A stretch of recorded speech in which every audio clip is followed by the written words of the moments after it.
Dans une banlieue cossue de Lyon, où les villas aux façades impeccables se dressent derrière des haies taillées au millimètre, la maison des Duval brille comme un joyau de verre et d'acier. Claire l'a dessinée elle-même, 10 ans plus tôt, quand Antoine et elle n'étaient encore que des fiancés pleins d'ambition.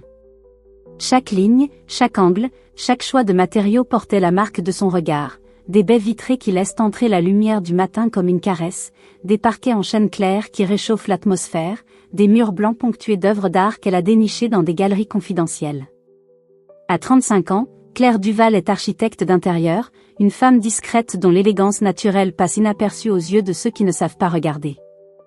Cheveux châtains coupés en un carré net, tailleurs ajustés, escarpins sobres, elle cultive une sobriété qui contraste avec l'exubérance de son talent.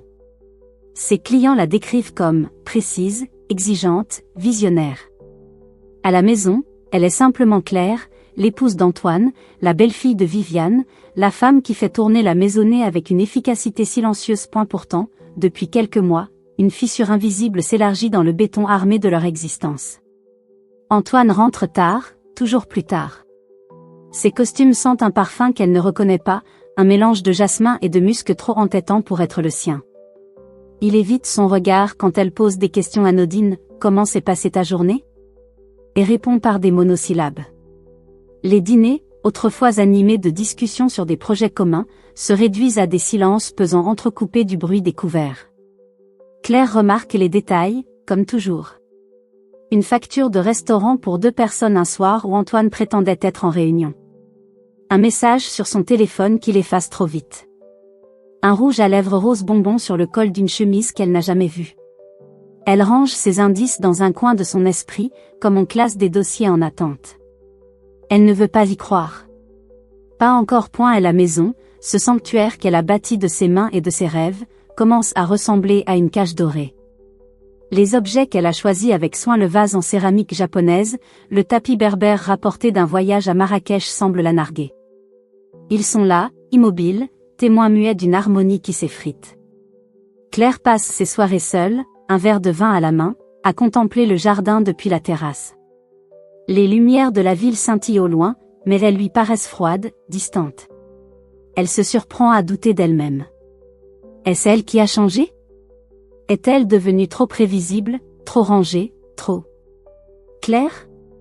Antoine, lui, semble ailleurs, comme s'il vivait déjà dans un autre monde, un monde où elle n'a plus sa place. Ce soir-là, elle rentre plus tôt que prévu d'un chantier à Saint-Étienne. La maison est plongée dans une lumière tamisée, inhabituelle. Elle pose son sac dans l'entrée, ôte ses escarpins, et monte l'escalier en silence. Des voix lui parviennent depuis la chambre. La voix d'Antoine, grave, assurée. Une autre voix, plus aiguë, rieuse. Claire s'arrête sur le palier, le cœur battant. Elle pousse la porte entrebâillée. Ce qu'elle voit la fige sur place. Antoine est au milieu de la pièce, entouré de valises ouvertes. Il vide son dressing, non, leur dressing, avec une froideur méthodique. Des vêtements qu'elle ne connaît pas s'empilent sur le lit, des robes moulantes en soie rouge, des jupes courtes, des talons aiguilles noirs vernis.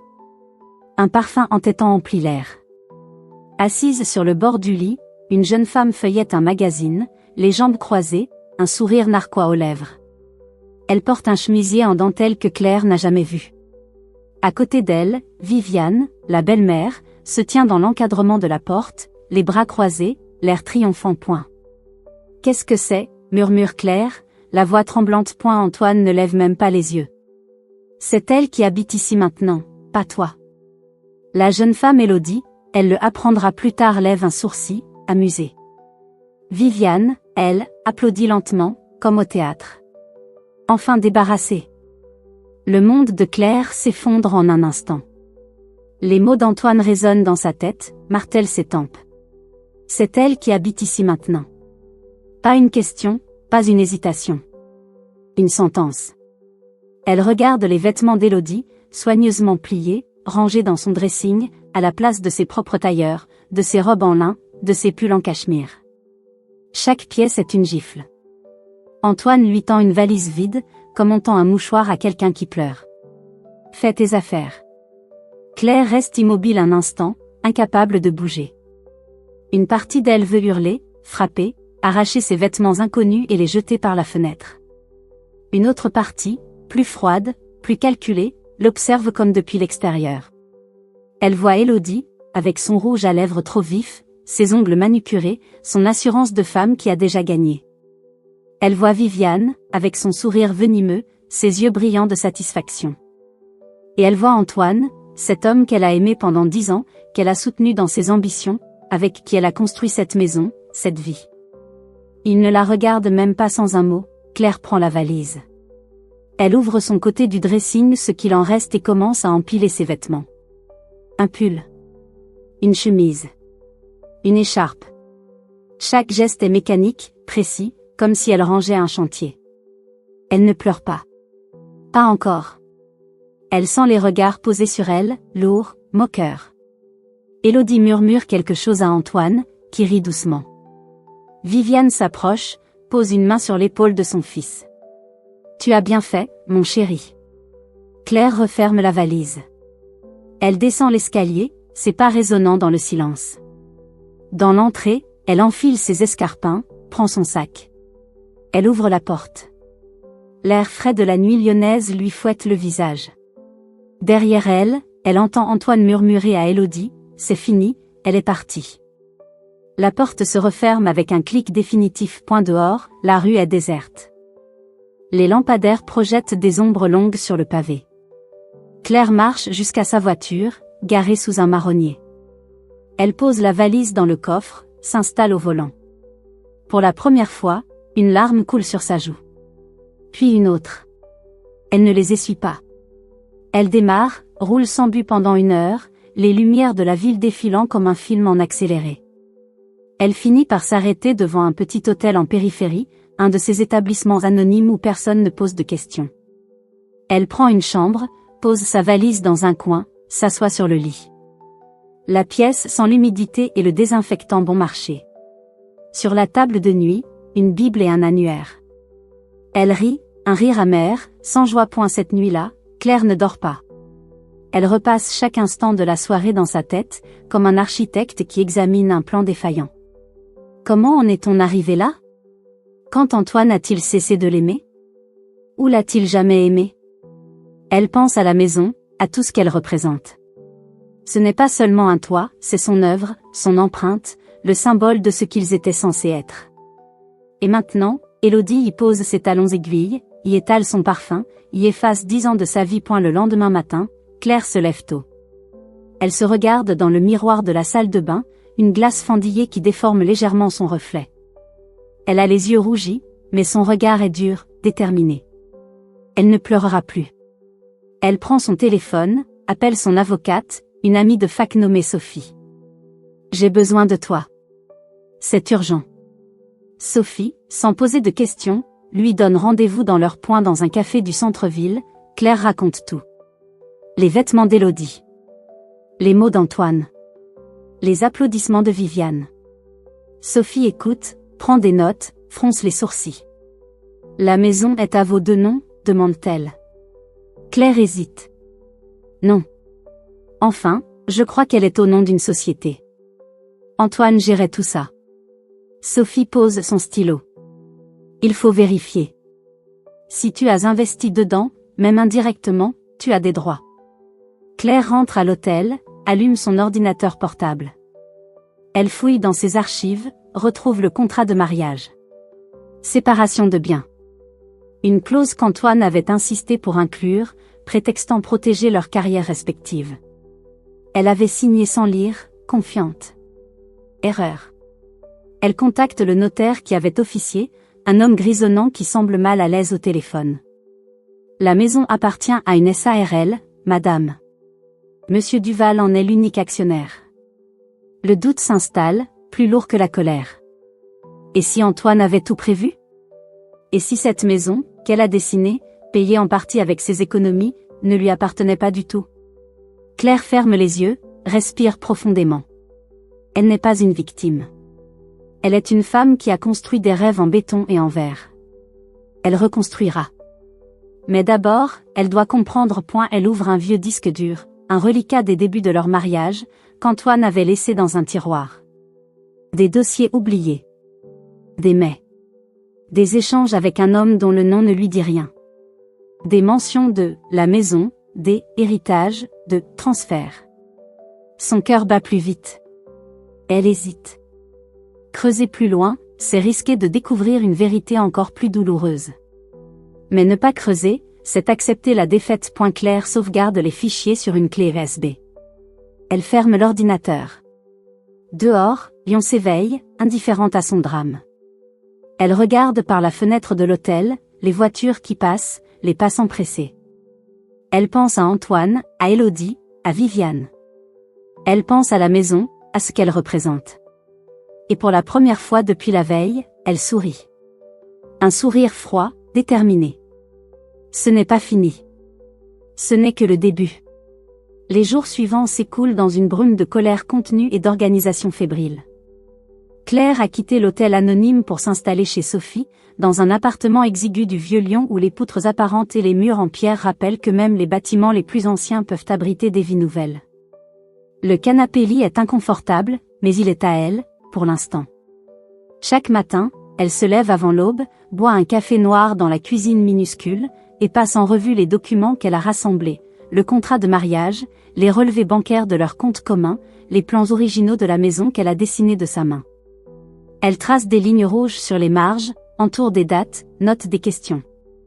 Elle n'est plus seulement une épouse trahie, elle est une enquêtrice, une stratège. Sophie, avocate spécialisée en droit de la famille, l'aide à monter un dossier.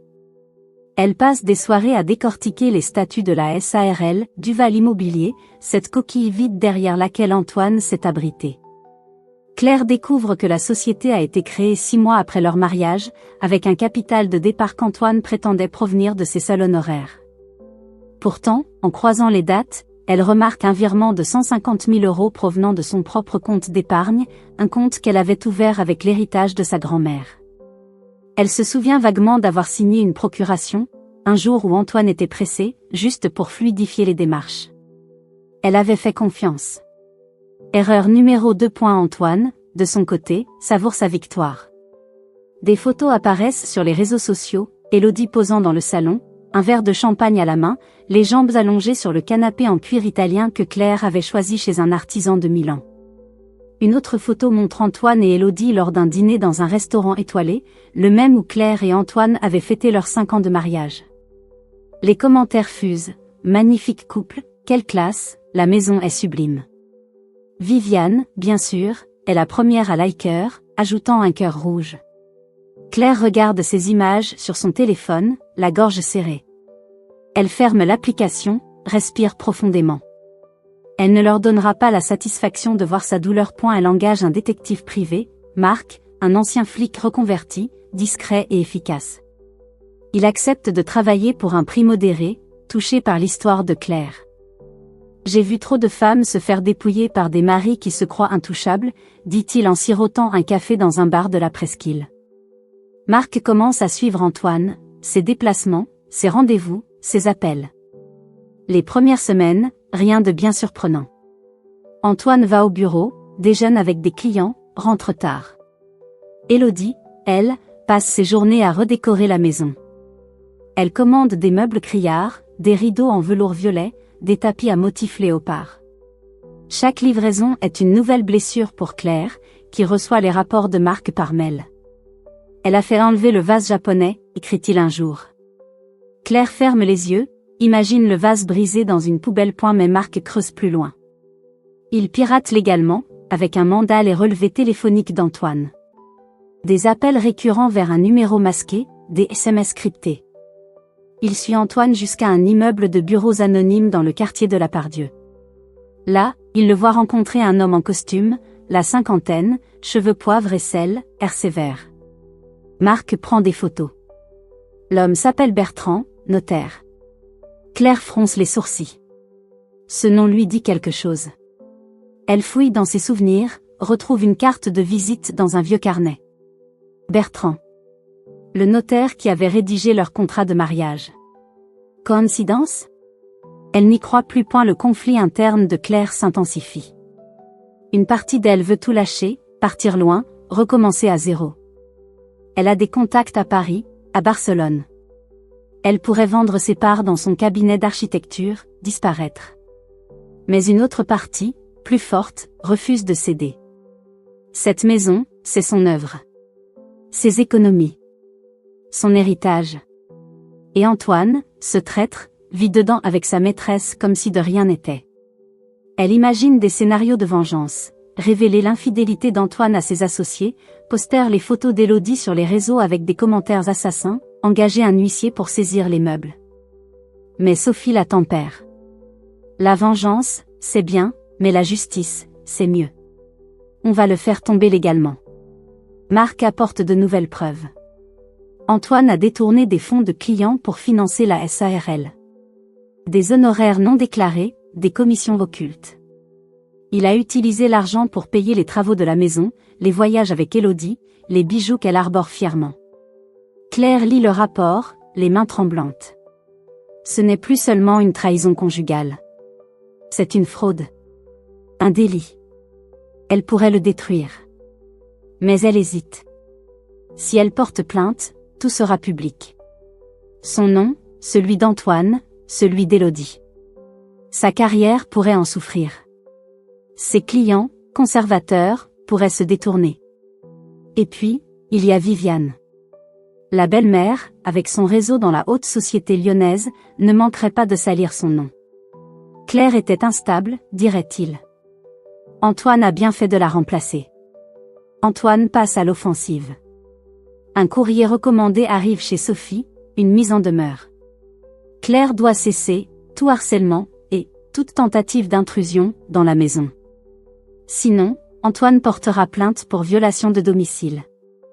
Il joint des photos, Claire devant la maison, prise par une caméra de surveillance qu'elle n'avait jamais remarquée. Elle blêmit. Il la surveille.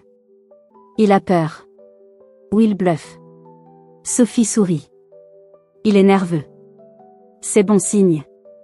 Élodie, de son côté, s'enhardit. Elle poste une story Instagram, une vidéo d'elle dans la chambre, portant un peignoir en soie qui appartenait à Claire. Nouveau départ, nouvelle vibe, écrit-elle. Les commentaires sont élogieux. Claire regarde la vidéo en boucle, la rage au ventre. Elle zoome sur l'arrière-plan. Le tableau qu'elle avait acheté à Florence, un petit tuile d'un artiste local, est toujours là. Élodie ne l'a pas enlevé. Peut-être qu'elle ne sait pas ce que ça vaut. Ou peut-être qu'elle s'en fiche. Claire décide de confronter Antoine. Elle l'appelle, propose un rendez-vous dans un café neutre, place Bellecour. Il accepte, à contre-cœur. Le jour J, elle arrive en avance, commande un thé, s'installe à une table en retrait. Antoine arrive, costume impeccable, sourire crispé. Il s'assoit, commande un expresso. « Qu'est-ce que tu veux, Claire ?» demande-t-il, sans préambule. « La vérité », répond-elle calmement. « Pourquoi ?» Il rit, un rire sans joie. « Tu n'as jamais été assez pour cette maison. » Élodie, elle, c'est ce que je veux.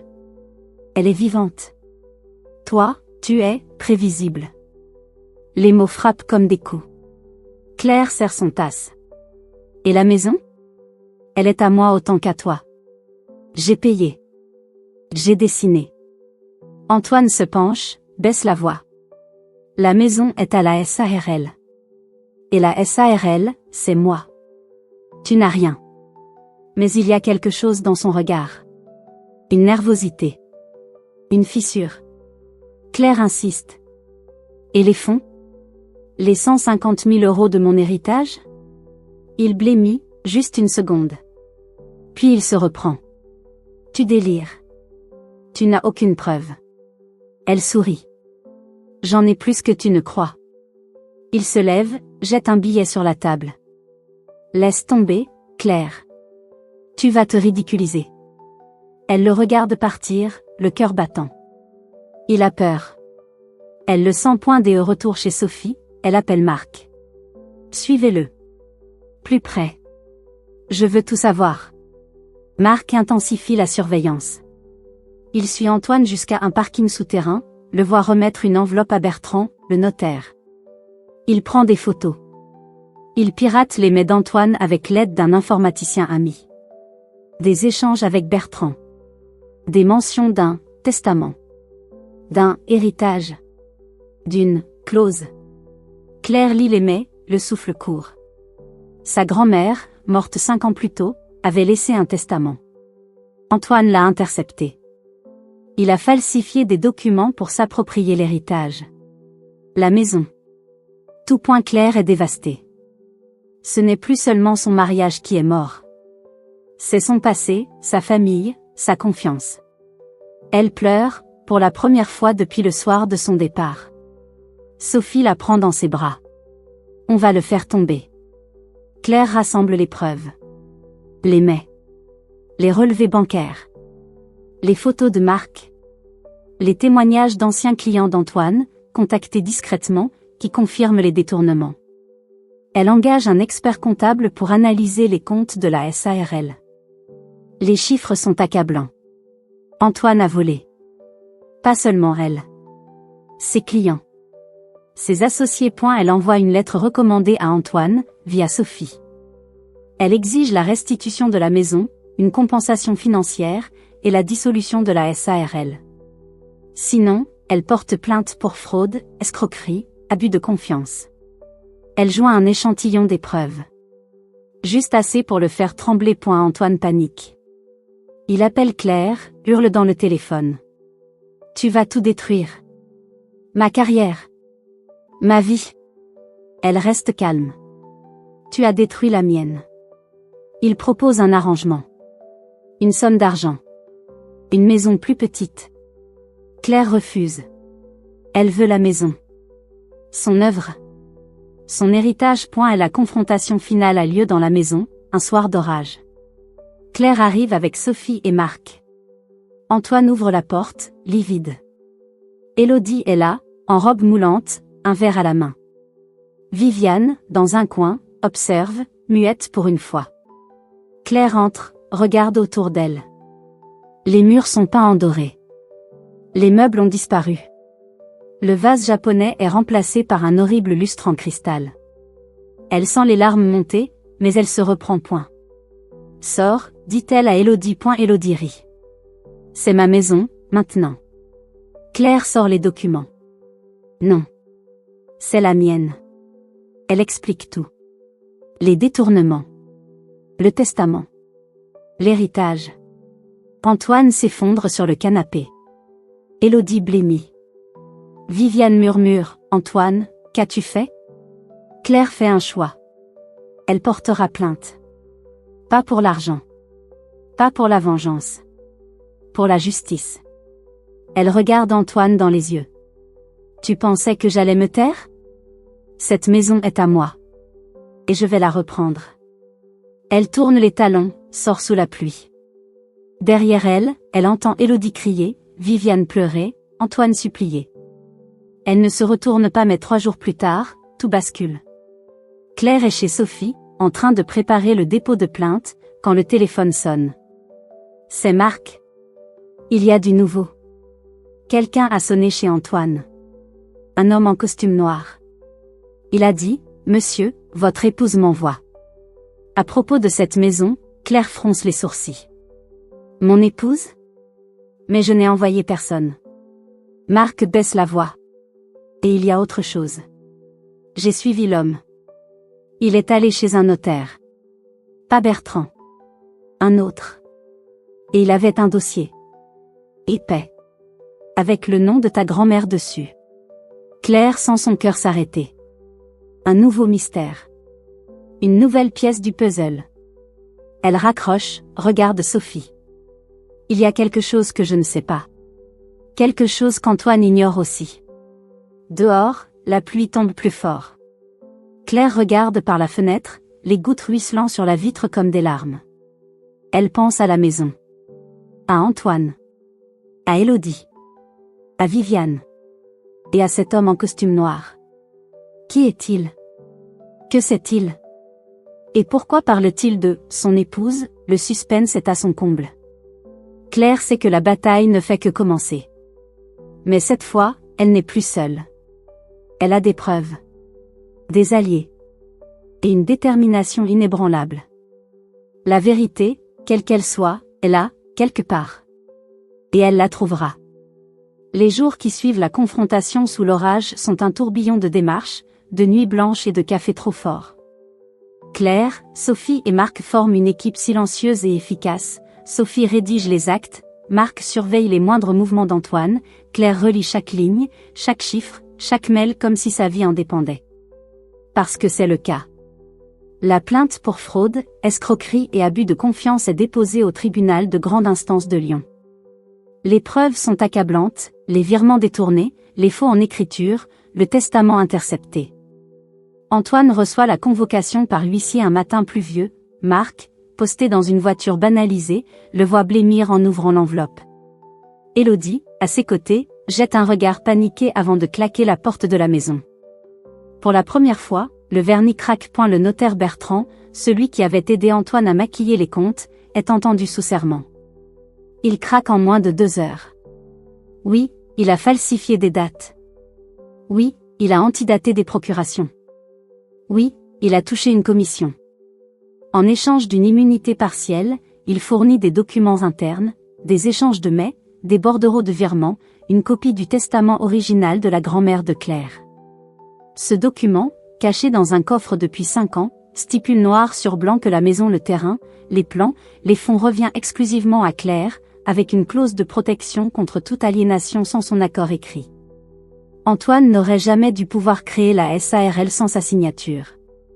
Il l'a contrefaite. Et la nouvelle tombe comme un coup de tonnerre. Les journaux locaux titrent « Avocat lyonnais accusé de détournement d'héritage ». Les réseaux sociaux s'enflamment. Les associés d'Antoine le lâchent un à un. Son cabinet ferme ses portes. Viviane, cloîtrée dans sa dépendance, refuse les appels. Élodie disparaît, valise faite en une nuit, direction Paris, puis silence radio.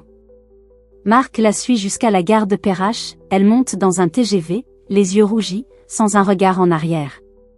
Claire reçoit un message anonyme sur son téléphone, « Je suis désolée. Je ne savais pas tout. » Elle l'efface. Elle n'a plus de place pour la pitié. Le procès est rapide. Les preuves sont irréfutables. Antoine est condamné à 3 ans de prison avec sursis, à une interdiction d'exercer pendant 10 ans et à rembourser l'intégralité des sommes détournées, augmentées d'intérêt. La SARL est dissoute. La maison revient à Claire, libre de toute charge. Le jour du verdict, elle est dans la salle d'audience, tailleur anthracite, cheveux tirés en arrière, regard fixe. Antoine, en face, a vieilli de 10 ans en 6 mois. Il tente de croiser son regard, elle détourne la tête. Quand le juge prononce la sentence, il s'effondre sur son banc. Viviane, présente au fond de la salle, quitte les lieux sans un mot. Claire récupère les clés de la maison une semaine plus tard. Elle entre seule, un matin de printemps où la lumière est si vive qu'elle en est presque cruelle. L'odeur d'Élodie flotte encore, jasmin synthétique, bougie vanille bon marché. Les murs dorés hurlent. Le lustre en cristal clinquant au plafond comme une erreur de goût. Le vase japonais a été remplacé par une sculpture en résine rose. Claire pose son sac, respire profondément. Elle ne pleure pas. Elle appelle une entreprise de débarras. En 3 jours, tout est vidé, meubles, rideaux, tapis léopard, bibelots. Les camions emportent les vestiges d'une vie qui n'a jamais été la sienne. Elle garde seulement le tableau de Florence, le tapis berbère, le canapé en cuir. Le reste part à la déchetterie ou à Emmaüs. Elle envisage de vendre. Les agences immobilières se battent pour le mandat, propriété d'architecte, vue dégagée, emplacement premium. Les offres pleuvent. Mais un soir, seule sur la terrasse, elle regarde le jardin, les haies qu'elle a plantés, les arbres qu'elle a choisis. Elle se souvient des plans qu'elle a dessinés sur la table de la cuisine, des nuits blanches avec Antoine à discuter de la couleur des volets. Elle décide de garder la maison. Pas pour le passé. Pour l'avenir. C'est là que la reviravolta finale arrive, un après-midi d'avril où le ciel est d'un bleu presque insolent. Claire est dans le salon, en train de mesurer les murs pour un nouveau projet, quand on sonne à la porte.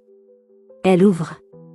Un homme en costume noir, la cinquantaine élégante, cheveux poivre et sel, mallette en cuir à la main. « Madame Duval » demande-t-il d'une voix posée. « Maître Lefebvre. Votre grand-mère m'avait chargé d'une mission. » Il lui tend une enveloppe scellée, cachet de cire rouge. Claire fronce les sourcils. Elle reconnaît le sceau, les initiales de sa grand-mère, entrelacées. Elle l'invite à entrer. Il s'assoit dans la cuisine, là où elle prenait son café avec Antoine autrefois. Maître Lefebvre ouvre la mallette, en sort un dossier épais. Votre grand-mère, avant de mourir, a modifié son testament. Elle craignait qu'Antoine ne tente de vous spolier. Elle m'a demandé de ne vous remettre ceci qu'en cas de besoin. Il pousse l'enveloppe vers elle. Claire l'ouvre, les mains tremblantes. À l'intérieur, une lettre manuscrite, l'écriture fine et assurée de sa grand-mère, et un second testament, daté de 3 mois avant sa mort. Et la lettre commence ainsi: Ma petite Claire, si tu lis ceci, c'est que les loups sont sortis du bois. Claire sourit malgré elle. Sa grand-mère avait toujours eu le sens de la formule. Le texte explique tout. La grand-mère avait découvert, par un cousin notaire, qu'Antoine détournait déjà des fonds. Elle avait fait établir un nouveau testament, caché chez Maître Lefebvre, qui léguait la maison à Claire, mais aussi une autre propriété, un petit appartement à Paris, et une somme d'argent placée sur un compte offshore. Mais il y a plus. Une phrase, en bas de page: Tu as une sœur, Claire. Léa. Séparée à la naissance pour la protéger d'un scandale familial. Elle vit à Lisbonne. Je n'ai pas eu le courage de vous réunir de mon vivant. Pardonne-moi. Claire reste figée. Une sœur. Une jumelle. Elle relit la phrase 10 fois. Maître Lefebvre hoche la tête. Léa a été contactée il y a 6 mois. Elle sait. Elle hésitait à venir. Il sort une photo du dossier, 2 bébés dans un couffin, identiques. Claire et Léa. Derrière, la grand-mère, plus jeune, les yeux pleins de larmes. Le lendemain, Claire prend l'avion pour Lisbonne. Elle atterrit à l'aube, loue une voiture, roule jusqu'à une adresse indiquée par Maître Lefebvre, un atelier d'artiste dans l'Alfama, quartier aux ruelles pavées et aux façades azuléjo. Elle frappe. Une femme ouvre. Même visage, mêmes yeux verts, mêmes cheveux châtains. Léa. Elle se regarde en silence. Puis Léa éclate en sanglots. Claire la prend dans ses bras. Elles pleurent ensemble, longtemps, comme si elle rattrapait 35 ans de séparation. Léa raconte. Adoptée par une famille portugaise, élevée dans l'art, elle est devenue céramiste. Elle a reçu une lettre de la grand-mère 6 mois plus tôt, avec une photo et une adresse. Elle a hésité. Puis elle a vu les articles sur le procès d'Antoine. Elle a compris que c'était le moment. Elle a écrit à Antoine, anonymement, pour l'avertir qu'elle existait, pensant le faire chanter pour obtenir des informations sur Claire. Mais Antoine l'a manipulée, lui promettant une part de l'héritage si elle se taisait. Elle a refusé. Elle a envoyé la lettre qu'Élodie a trouvée. Elle voulait protéger Claire, sans savoir comment l'atteindre. Claire pardonne. Elles rentrent ensemble à Lyon. Léa s'installe dans la maison. Elle transforme le salon en atelier partagé. Claire dessine, Léa modèle l'argile. Les murs redeviennent blancs. Le lustre disparaît. Le vase japonais revient, restauré. Le canapé en cuir est retapissé en lin beige. La maison respire à nouveau. Antoine, libéré sous caution en attendant l'appel, vit dans un studio meublé du 7e arrondissement. Il appelle Claire une fois, la voix brisée. Je suis désolé. Elle raccroche. Viviane, seule dans sa dépendance, vend ses bijoux pour payer les factures. Élodie envoie une lettre depuis Paris, elle a trouvé un poste de galeriste, elle regrette, elle veut oublier. Claire ne répond pas 1 an plus tard, la maison est méconnaissable. Les baies vitrées s'ouvrent sur un jardin repensé, avec un atelier en verre au fond, où Léa expose ses céramiques. Claire a lancé sa propre agence, Duval et Duval Architecture, spécialisée dans les rénovations écologiques. Les clients affluent. Les articles parlent d'elle comme une architecte visionnaire qui a su transformer la douleur en création. Léa et elle organise des expositions mensuelles, artistes locaux, jeunes designers, poètes. La maison n'est plus un mausolée. C'est un lieu vivant. Un soir d'été, elles sont sur la terrasse, un verre de vino verde à la main. Léa rit à une blague de Claire. Le soleil se couche derrière les collines. Claire pense à tout ce qu'elle a perdu, un mariage, une illusion, 10 ans de sa vie.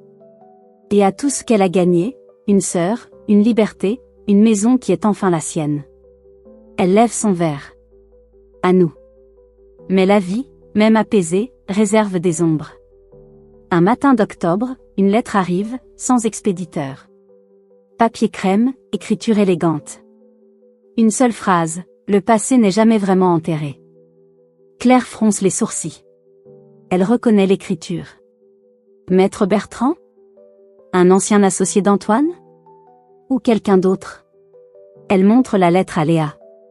Elle décide de ne pas répondre. Pas tout de suite. Elles ont appris que certains secrets méritent d'être laissés dans l'obscurité. Claire range la lettre dans une boîte, avec les plans originaux de la maison, le testament, la photo des jumelles bébés. Elle referme le couvercle. Dehors, Lyon s'éveille, indifférente au drame passé. Claire sourit.